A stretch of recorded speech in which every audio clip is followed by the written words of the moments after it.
Promote a culture of inclusion, supercharge your communication, and unleash the full potential of your teams and leaders with the Inclusive Handbook collection from the Diversity Movement.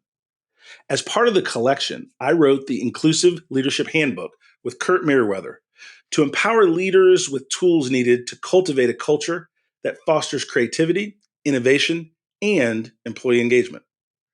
Through strategies, exercises, and self-reflection, leaders at all levels can enhance their effectiveness. Learn more at thediversitymovement.com/store.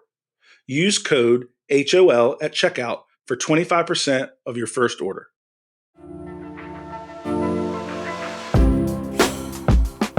Welcome to High Octane Leadership with Donald Thompson. This season, we're diving deeper with more solo episodes, where I'll share the experiences that have led to recognition by EY, Forbes, Fast Company, and others. Not as a boast, but as milestones on my entrepreneurial path.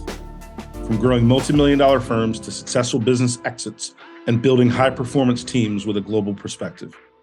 I'll reveal the insights and strategies from my journey and share them with you so that we can win together. Alongside these solo episodes, we'll have industry visionaries and thought leaders, and we'll explore effective leadership. Ready to empower your leadership journey with real success stories? Let's embark on this transformational journey together.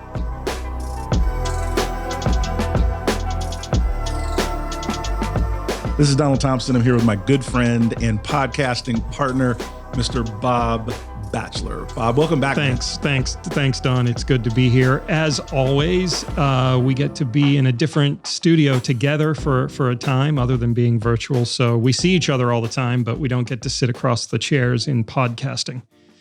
So we're talking about today and what's going on today. And on top of everybody's mind is DEI. Well, I probably shouldn't have said that. That thing we used to call DEI. So what I'm going to do today is I'm going to play the role of questioner, right. But I'm not going to give you little jokes and serve you up little softballs. I want to put a little spice on this. Okay. So I want to be a bit of an inquisitor, a bit of devil's advocate to see if we can really tease out and get to the main topics in a way that we do, but I want to really kind of grind in on it today. Listen, I think it's great. A couple things, and then I'll turn the microphone to you, is that one, DEI is under attack. DEI is on trial. And so I think if you come to it with that approach, we can have a great dialogue about how to really think about things differently in this crazy world. Okay, sounds good. So listeners, remember, Don and I are close. We're like two peas in a pod. But if it sounds like we're getting a little testy today, we're just teasing out ideas, and sometimes devil's advocacy is the best way to do it. So this conversation has to begin with President Trump back in office. Aggressive isn't even a big enough term to say what's happening right now. Aggressive, I mean, geez, the guy's taken over the entire nation. So aggressive, I mean, I don't know how more aggressive you can get. But specifically with federal programs, DEI is facing unprecedented challenge, hostility at the highest levels, not just a little bit of pushing it aside, but open hostility. So what do you say now to companies, to leaders, how do they safeguard what they've achieved over the last several years when this is like open season on anything related to DEI in the federal government? Yeah, one of the things that is even a little bit more challenging than what you described is that there's a halo effect and a negative construct to all of the noise about DEI and the federal programming, the federal government, in that it is now creating an environment where there's a litigious nature for private companies. So there are organizations that are literally, right, not theoretically, literally scrubbing corporate websites for anything related to DEI and looking for anything that may look like DEI is being used to disenfranchise those that are already in power, white professionals, whatever you want to phrase you want to use, and suing these companies for their DEI policies. So yes, the federal government is scrubbing DEI from any literature, scrubbing DEI jobs, firing people in those roles. All of that can be done by executive order, but also it is not a dog whistle anymore. It is a call to action, right, for folks to really attack organizations that are standing strong with DEI and create mass confusion. And so with that as a backdrop, I'll answer your question. And what are we saying to folks? Number one, you've got to start with the basics. So I do talk about what DEI is not. It's an interesting twist, but I no longer answer to people what DEI is, what I'm saying in this moment. I start my communication with what it's not. It is not quotas. And the reason that's important is because that's a false narrative that is driving media consumption, is that DEI is about quotas. So I have to start with what it's not. It's not about quotas. DEI is not about disenfranchising any other organizations or groupings of people. What DEI is how do we create a better workplace for all? And then I transition into examples of. I'm no longer defining the terms because that can get hijacked. I want to tell you what it's not, and then I want to ask you or others or our audience a few questions. Do you believe that women should be paid the same wage for the same work? If you answer yes to that, you're a pragmatic, reasonable person. Doesn't matter what you call it. Do you believe in parental leave for a husband and wife, man and woman, anybody that has kids? Do you believe in parental leave?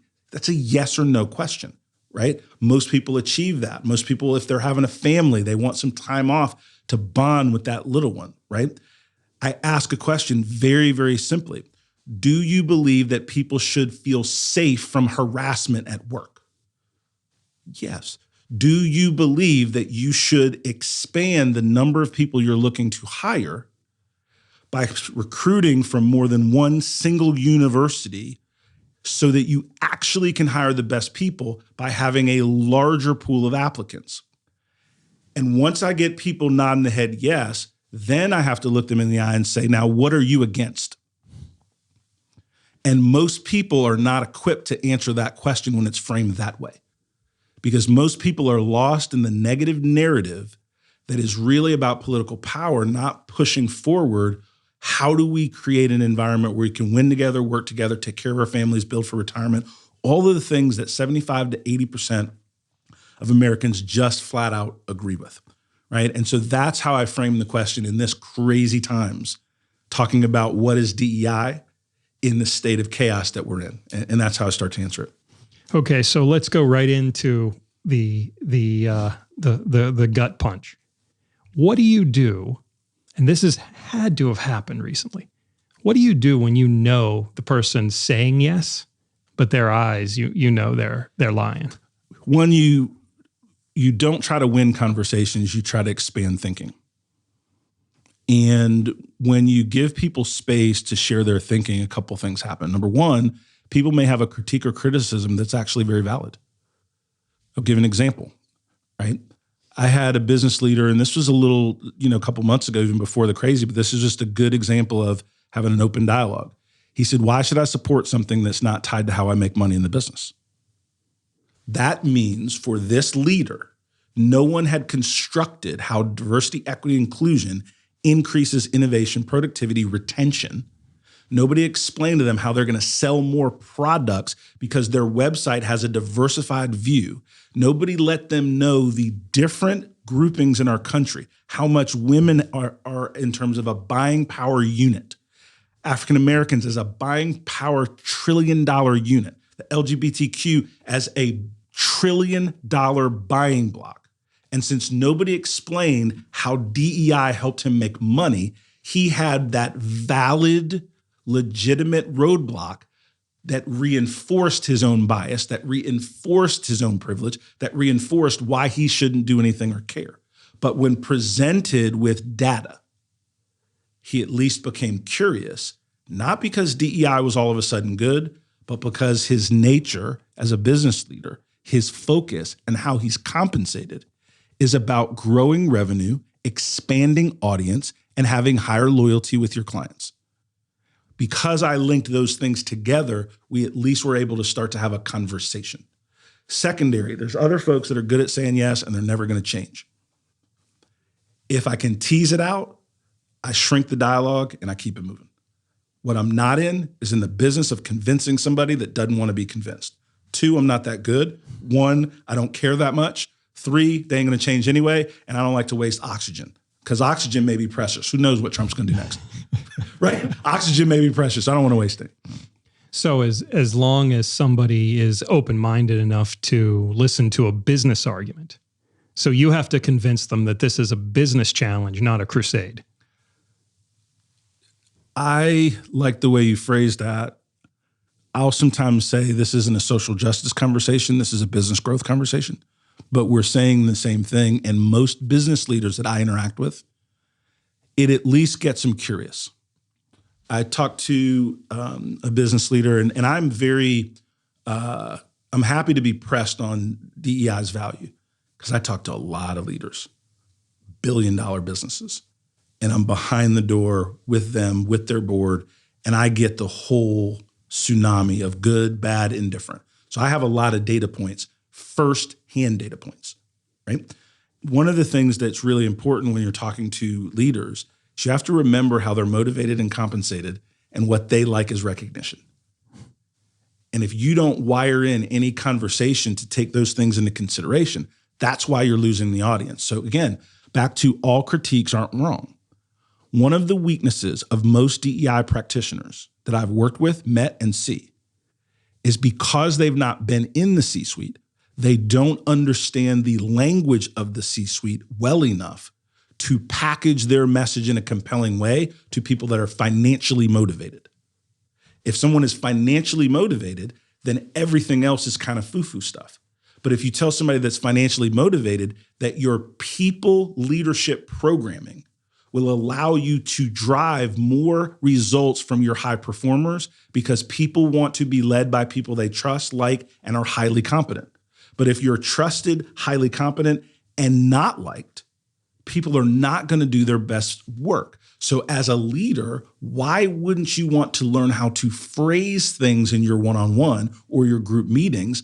DEI is not lowering standards for people. That's another just flat out, highly used phrasing that is just not true. But it's been effective because we're no longer in the truth arena. If we were in the truth arena, there'd be a lot of things different in our world right now. So truth is not as valuable, right, anymore. But the way you package things is.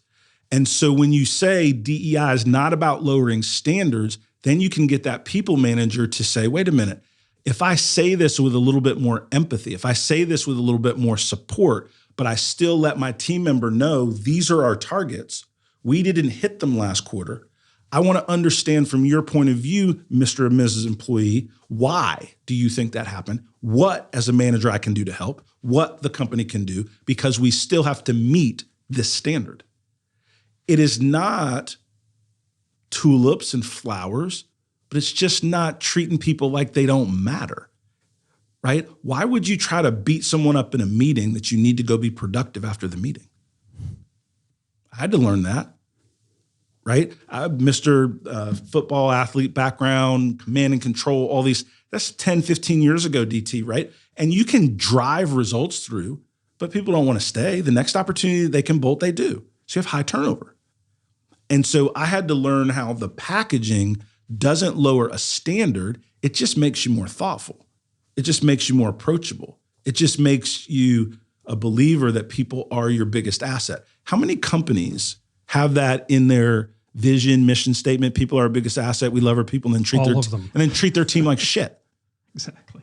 Like, you got to lose me with that, right? Because if you think about diversity, equity, inclusion, and then you just put that phrase aside for a minute, and that you realize that if you have frontline professionals, if you're working at an organization that is in the financial space, and you have tellers and different things, if you're working in the food space, and you're a big grocery chain, and you have people that are interacting, how are your people going to treat your customers if they're not treated well?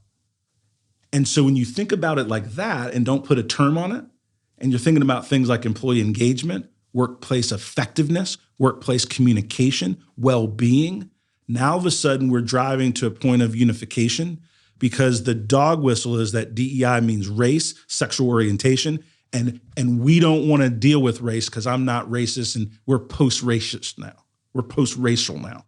right? Which is all it's total bullshit. But they don't want to talk about it. And so when was the last time, I can't ever remember this, getting somebody to give me lots of money by talking about something they don't want to talk about? I have not been financially successful by doing that. So I got to find a way to talk about the same things in a way that relates to a broader group of people. And there's nothing wrong with that. That part is good and makes sense. Yeah, let's stick on that for a second, because you do have an insider's perspective, both in the C-suite and in boardrooms. Do you take that same idea to the chair of board of directors at a big company? Do you nonprofit? Like, how does the message change when it's that highest level? We have to think about the impact of the attack on DEI, and there is a very significant impact. But it's not just DEI. Right? It is the narrative in our country now that if you are not in the celebrity class or the wealth class, you need to fend for yourself. I mean, that's what's happening, right? Like if we're just like direct and honest about it. So when you in government say, we're going to stop all grant funding and we're just going to turn off the spigot. Okay. That's your right to do it. You won. But so I'm not even talking about whether that's right or wrong. Morally, anyway, right or wrong. That's what you decided to do without understanding the downstream impact of doing that. And one of the things that was really interesting is funding was cut and some engineers were fired, and the administration didn't know that part of the group they fired were nuclear engineers protecting our weaponry. See, again, people are like, Don's really political. No, I'm about highly functional, right? Winning has its advantages. So if you win an election, you do what you want. But nobody voted for dysfunctional. That's for sure. Right? Like you can do the things that you believe are necessary, but you don't have to be mean-spirited and you don't have to be dysfunctional. And then the downstream impacts are generational. Because if you shut down the Department of Education, again, I'm not for or against that. That's not my platform. My platform is impact. It's not just going to affect Black and brown kids. It's going to affect millions of kids that will go to school hungry because of those programs. What are you going to do with that? If you cut Medicare and Medicaid and people can't get treated, in the case of some organizations that I work with, there's folks that are battling alcoholism. There's folks with intellectual disabilities. What do we do with the people in our society that cannot protect themselves? And if the answer is, we don't care, we're not going to do anything anymore, that's starting to come across loud and clear. And so when people are talking about DEI, this woke stuff and different things, I think we're kind of missing the point a little bit. And what we have to recognize from a business construct of, they said very clearly in Project 2025 what they were going to do when they got power back. And we as a country voted for this. This is what happened. We did this. So then we as a country have to figure out how to deal with and manage these impacts, right? That here's the thing. Most people I talk to, their employee base is not more productive because of all this noise. It's less. Yeah. Because people are afraid. People are scared. There's no steadiness. And that, quite frankly, if I now flip it and put my financial cap on, well, I'm going to rename, repackage, but I'm going to get more work because of the instability now that is being interjected into the workforce. It's a business problem being created and exacerbated, right, by a lot of the different policies. And DEI was an effective scapegoat, right, for all those things. When I'm talking to folks that, last thing I'll say on this point, fear is a powerful motivator for short-term behavioral change. And that's what's being used in our arena right now, and everybody's kind of scurrying, right? But what I had to do from a business standpoint is take a step back and go, okay, one, our firm, the diversity movement, we purposely didn't do a lot of work with government for this very reason, or universities, because where do they get most of their money from? From the government. And it's just unpredictable at best, independent of who is in power, right? It's just an unpredictable thing to me as a business owner. Whereas if I'm talking to a CEO of a corporation and I make my case, they'll up or down it, right? And there's not a lot of shadowy things about it. They're going to buy from you because they believe you can help them win, or they're not going to buy from you because they don't think you can help them win. I can operate even under duress with that as a North Star, right, to people's behavior. Right now, the big backdrop with DEI, but then business in our country, is we don't know day to day what's going on. And that's the volatility that we're going to see. Yeah, and volatility just causes chaos. And chaos, nobody likes. The markets don't like it. The people pricing your eggs don't like it. All the problems that come down. It's all downstream, just like you said. So if you listen, so say we take a very non-political topic about something, say like the loneliness of young males. Okay. This is not a white, black, orange, green, purple problem. It is a problem for everybody. If you undercut the education system, people can't go to school. They're not getting good education when they're in K-12. They can't go to college. They don't have technical college or community college access. They're just going to continue to stay in their basements playing video games. Now, I got nothing against video games, but when video games replace family, culture, foundations, institutions that help young men become productive citizens and part of a larger whole, when you forget that because you're downstairs playing a video game where you're killing people for 12 or 14 hours a day, that's a problem. And people don't put those pieces together. That's right.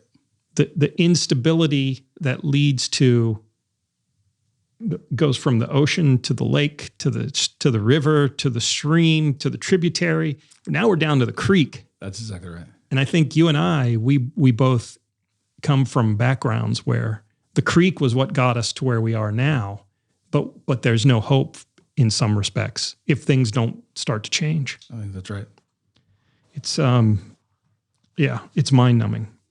There's so much us versus them in the media now. I was reading this morning about how Target, people are making political sport out of where companies were and digging up their old DEI statements and now throwing it in front of their face if they backpedal a little bit. What do you do if a CEO comes to you and just says, I don't know what to do here? I'm getting that conversation a lot. I'll use 3 buckets or 3 ways to think about this, or 3 ways to bifurcate the discussion. There's a third of the population, third of business leaders that were looking for an off-ramp.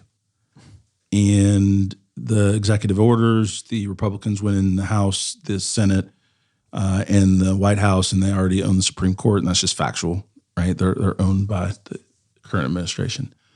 They're going to do what they do, think what they think, and there's I'd rather watch paint dry than try to convince them, right, of their standing. And that's their right to do and believe. Then there's a third of folks that understand the goodness of the work. They understand that to have a successful business and team, that a diverse population, whether it's generational, right? 5 different generations in some companies these days, whether it is geography, having a global footprint, right? Whether it is people that are scientific versus non-scientific, right?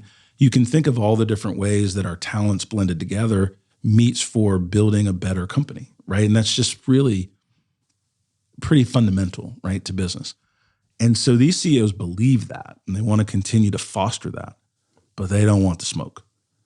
They don't want the noise. They don't want the impact to their stock price. They don't want to be on the wrong end of a lawsuit, right? And so that third are reframing, right? They're changing their language. Instead of diversity, equity, inclusion, they're using inclusion, right? They're using terms like employee engagement is one that we recommend. They're talking about workplace effectiveness, organizational effectiveness. And these are not compromises as much as real world pivots given the state of play in business, politics, and pop culture and society in general. And then there's a third of the folks that are hardcore. They're like, look, we don't want the Apples of the world, JP Morgan, Costco. They're like, we don't want anybody telling us how to build our company. DEI has worked for us. We want to continue to learn how to grow and treat people better. DEI for us is not just for Black and brown professionals. DEI for us is about intellectual disabilities. It's about having physical access to our buildings. It's about having access to all of our digital component for blind and low vision professionals. It is about introducing veterans into the workplace. To them, DEI is about supporting single family homes. DEI is a part of really taking care of the culture and the people that make up the culture of their company. And they don't want to change that. They don't want to change what they're calling it. And they're strong enough in their leadership. They're strong enough in their board agreement that they're moving forward that way. So to me, that's 2/3 of organizations that I can still have a very meaningful, high impact conversation with about how we can be supportive. And that in the sea of negativity is encouraging. Yeah, it seems like the forces are really lining up on one side or another. So political. What do you say to leaders who are in the 1/3 bucket in the middle? They're reframing, they believe, but they're afraid. Mm-hmm. Because when I think about it, I'm always trying to look. We talk so much about CEOs, C-suite leadership, mm-hmm. but you and I both came up like you didn't know a CEO when you were growing up. Neither did I. I didn't. I knew some guys' dads who owned companies, but like read about them in books. Yeah, exactly. So I'm always trying to look at what's happening to the people around us. When I walk through the office, I'm thinking like, I know if I'm hurting or not. There are people who work for me or with me that are really on the edge. Yeah, one way or another. So how do we balance that? So people are doing the right thing by sticking to their DEI goodness, but they're giving in by reframing. But it's a weird message to your people then. And I get this question also, so I'm pretty well versed. It's like situational ethics, perhaps. It's if you make it an ethical thing, you create a debate. When you think about it as a business and how businesses change a brand, well, why does a business change a brand? Well, one, maybe they want to refresh something because they're launching a new product, a new initiative. They want to take the company into a new direction, right? Sometimes companies change brand because there was some negativity within the company associated with that brand. They want to move away from that a little bit. Another thing that people do when they're looking at a branding is from marketing techniques and tactics. They have data that just shows that it would resonate with a broader group if they change the way they message who they are as a company. Those things are not frowned upon when you think about them in business terms, but because so much around diversity, equity, inclusion is emotive, then people have a hard time with, why are you pivoting the packaging? But there's no one that says that a 1990 Ford Mustang should look like a 2025 Mustang. That evolution of that car, that vehicle, right, is expected to change and grow and get better. For the third that are looking to continue to move forward but rebrand, I don't have a problem with that at all, because the work that I do has never been about what we call it. And that's why I'm winning, because I'm outcome-based. I'm not stuck on any one thing necessarily of how I describe what I'm doing, but the outcome still needs to be a better workplace for all. The mission to me is so clear that the details of how to get the mission done are fluid. That doesn't make me weak. That doesn't mean that I'm no longer an ally. It makes me smart, effective, and it gives me the chance to sustain the program, or in this case, our business, right, for the long haul, right? And so I think that when we get emotive, we're like, oh, you're taking a step back, you're kowtowing. I think it's really smart, right? If, let's take it a different example. Let's just take a fight. Let's just say somebody literally came into this studio and punched me in the face. Am I going to keep sitting here with my arms folded while the person punches me in the face? No, they're going to punch me one time, maybe two. But the third time, this microphone and their forehead are going to have a very detailed conversation about the future. Right? So at a certain point, in order for me to survive that moment, I have to change tactics. I have to change positioning. Right now, I'm relaxed. I'm not fearful. No one is coming in the studio to attack me just yet. Who knows? Right?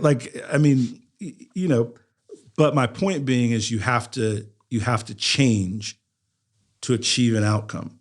In that crazy example, I just used, my outcome is safety. So I had to change something in order to get to a safe place.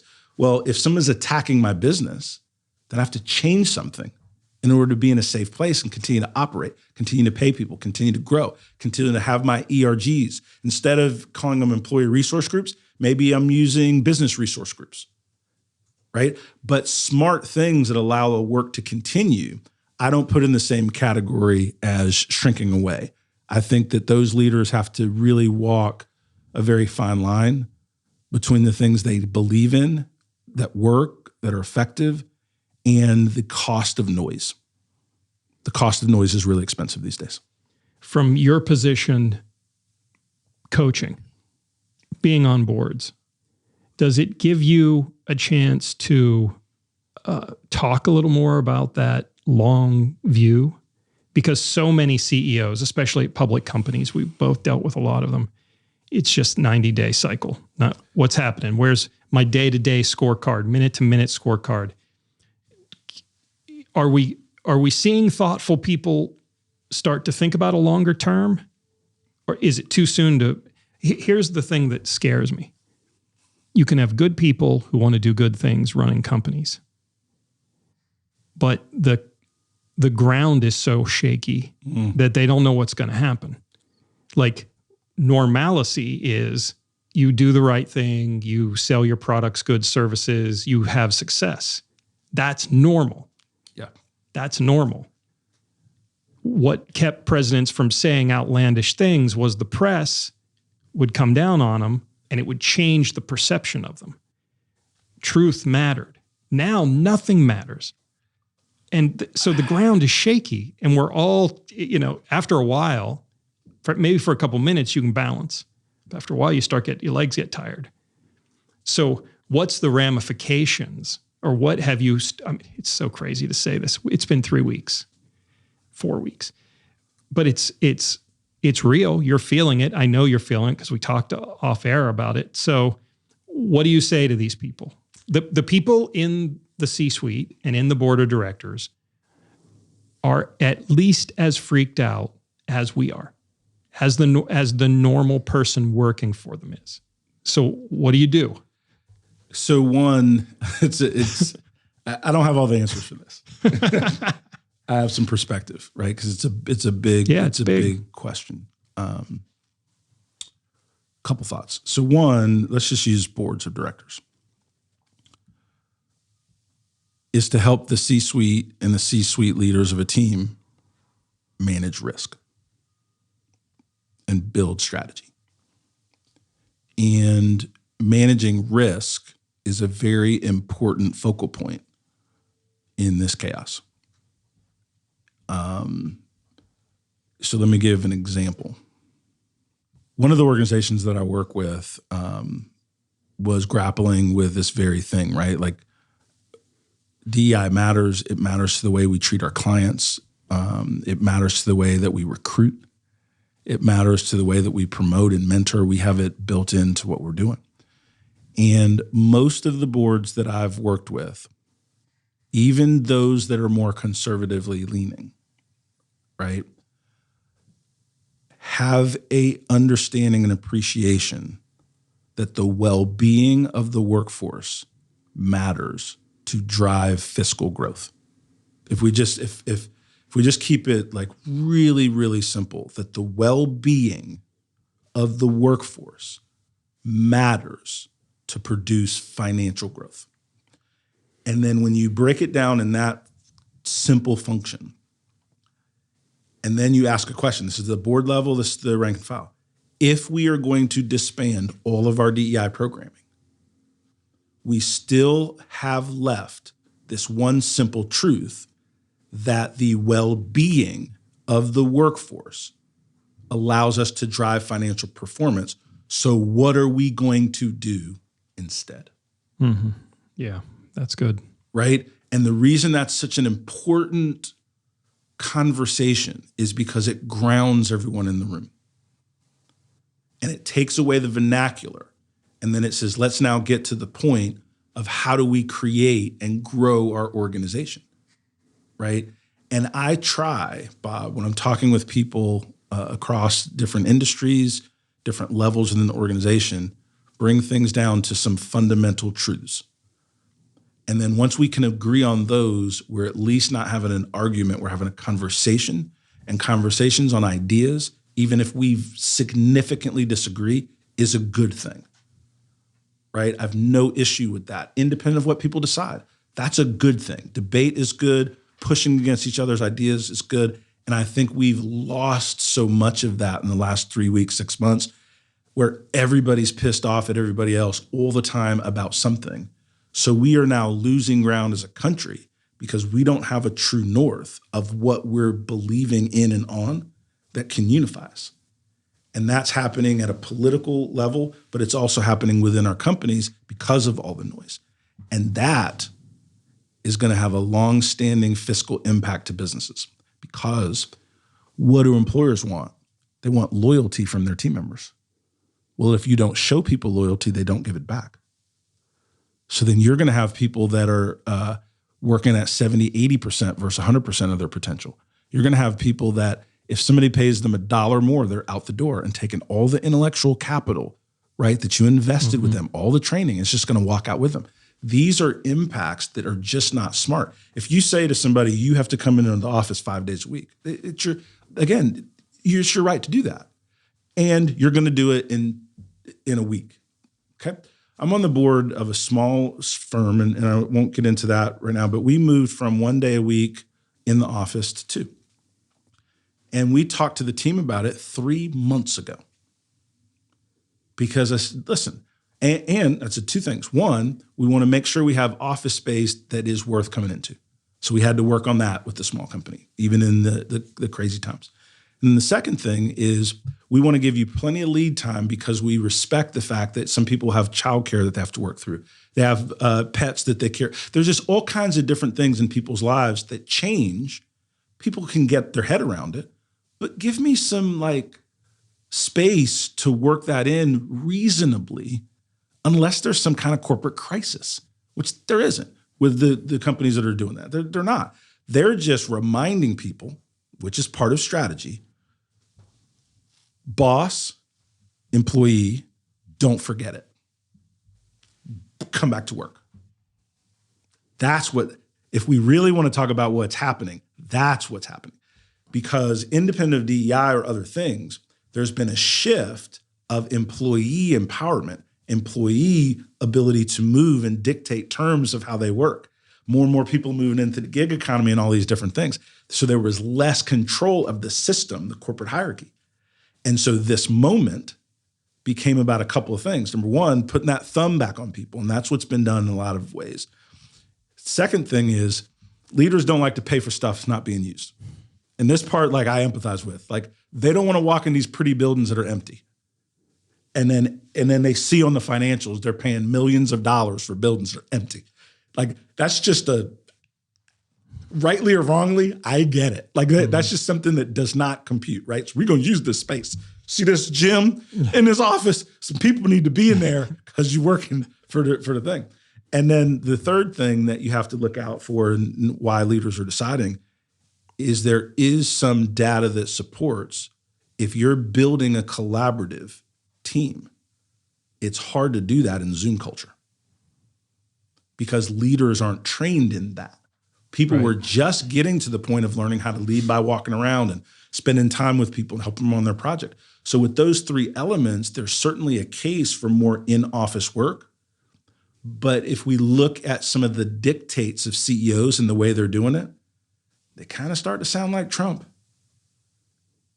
And people need to recognize if that's what we're voting for, then that's how we're going to be treated And that's one of the reasons I like being an entrepreneur. Like I work in a big company now and well compensated to do so. And I'm thankful that I'm part of Workplace Options, and the diversity movement is now a workplace options company, and totally pleased with that, right?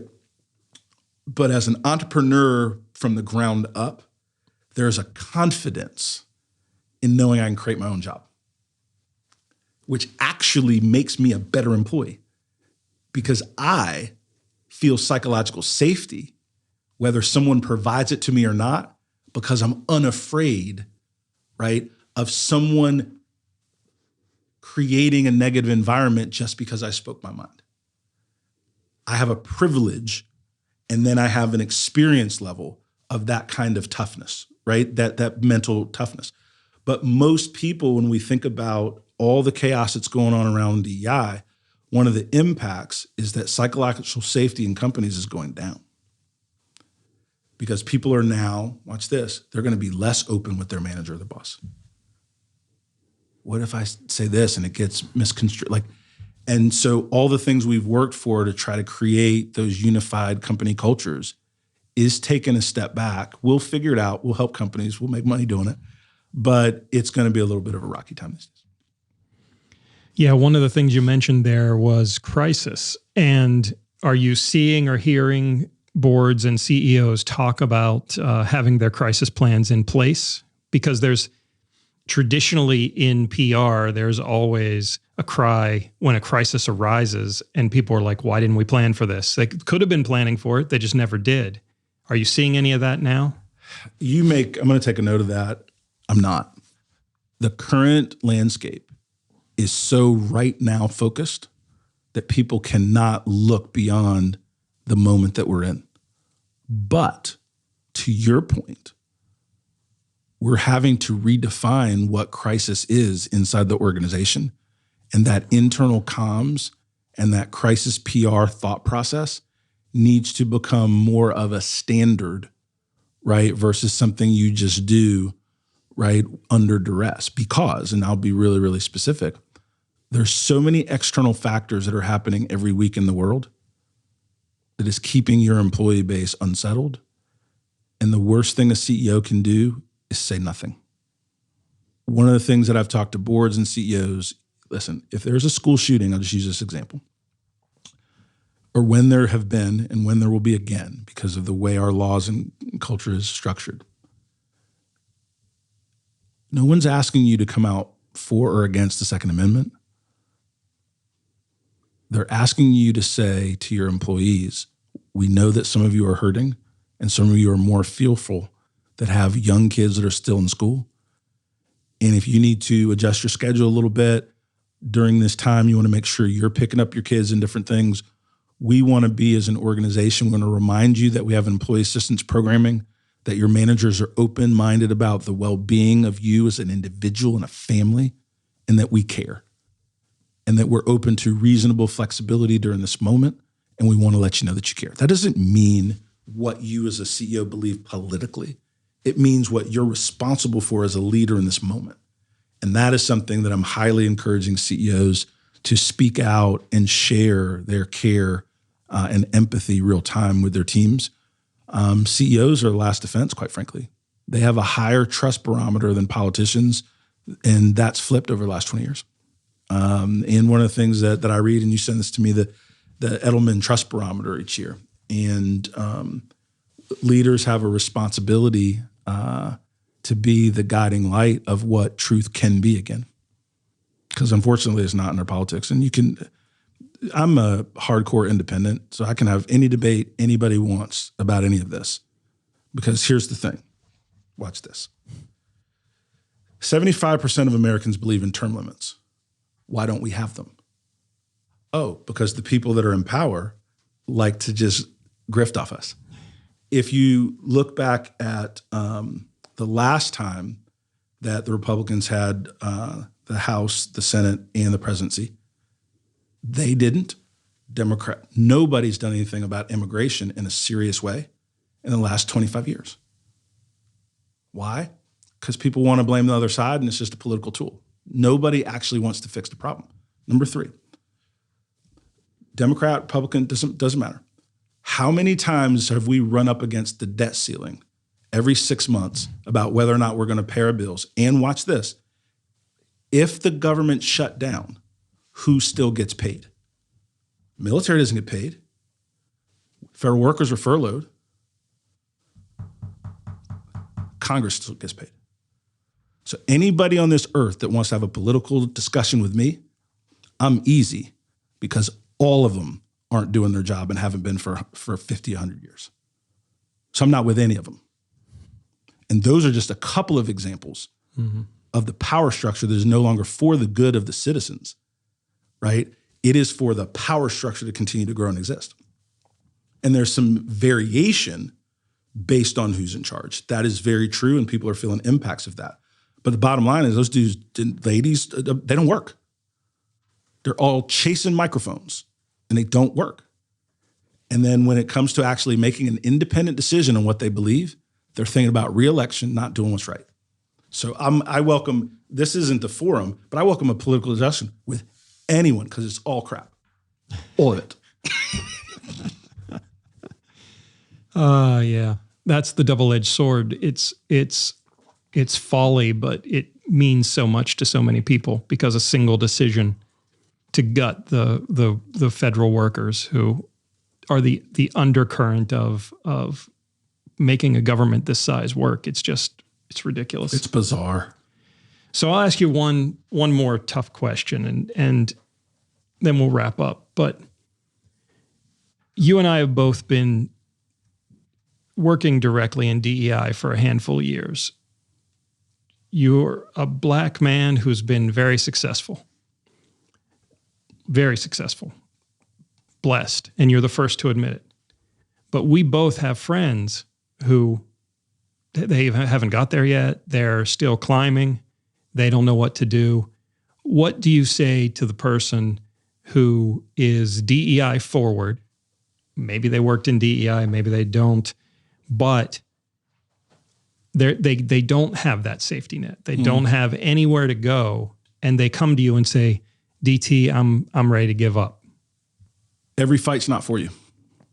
I have judgmental bone in my body like everyone else. I have bias in my bone like everybody else, but I'm also pretty pragmatic.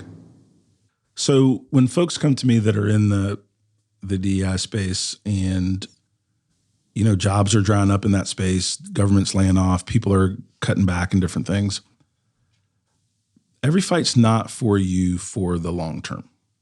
Sometimes things are moments. And I do recognize that I can still be strong, vocal in this moment, because it's not because I'm untouchable, right? Because and I've shared with you that I'm taking some hits for my stance on DEI in a pretty significant way that have hurt me. But it didn't make me stop. In fact, it's made me angry, more motivated. But I don't think everybody is built for the same pain threshold. And people need to do what's best for themselves, period. And that may sound weird, but I don't need somebody staying in a fight that they're not equipped to be productive in the fight. I'd rather know you're on the sidelines. Because at this moment, clarity and courage and a little bit of toughness is pretty critical to this situation.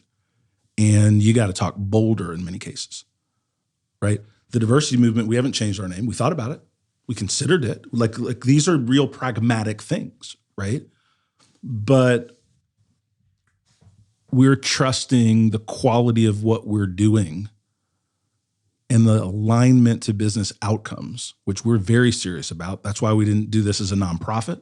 That's why we went for B2B clients first and foremost. That's why we stayed away from government, because government is not measured by the return on that investment. They're just not. They're make-up numbers all the time, right? They have an Office of Budget Management, and the people that did a good job, they fired them.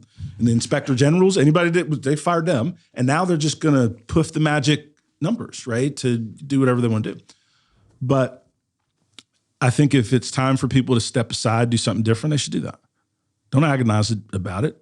Like, there's craziness going on, right? If you got a life raft somewhere else, put that life raft on. What do you want me to do? Go get on the boat with me and the water's going to be rocky and you're complaining all the time about how rocky the water is? Like, I don't need that. I'd rather have fewer crew that's ready for the waves ahead and we're going to push through it, right? Than more people on the boat and more people that just aren't ready for that kind of mission. And I don't judge you either way, because who knows what I'll be doing 10 years now, 15 years from now. But in the moment when I'm focused on what I'm doing, I'm not changing, but I may change my language. You're going to hear me talk a lot more about psychological safety, employee engagement. I can't wait to read a white paper you and your team are putting together at Workplace Options, where it's the second year that you've coalesced it right under your leadership, which I'm so proud of, right? Like, you work in a different part of the organization, but we still partner together. But, you all are launching a Workplace Options psychological safety study, and it's now 14 countries. Is that right? 18. 18 countries that you all surveyed, and you're looking data rich with data, the through line, right, between what are the highest levels of workplace concerns and then what leaders can do about it. And you know what? You're not saying DEI one bit, but you know what you're doing? You're helping create a better workplace for all. And if we can get more people focused on that, and then people give me a little grace when I say DEI less and psychological safety more and employee engagement more, I have to protect my overall strength to stay in the fight. So I have to make some pragmatic changes depending on the audience, right? It's like if you're a comedian, right, and you're a Black comedian, you don't tell the same jokes to a Black audience, white audience, mixed audience. Like, you got some different flavors to how you're rolling based on the audience. That's all we're doing with DEI. Based on the audience, just changing up the seasoning a little bit. But we're still going to cook an amazing meal and hopefully create a better workplace for all, as long as people have me. Well, that about says it all. And I appreciate you tackling some of these questions that a lot of people can't, or running from, or aren't safe, or aren't in a psychologically safe space. So I appreciate that openness. Yeah. And until next time, we'll kick it again. All right. Thanks, Bob. Thanks, Tom.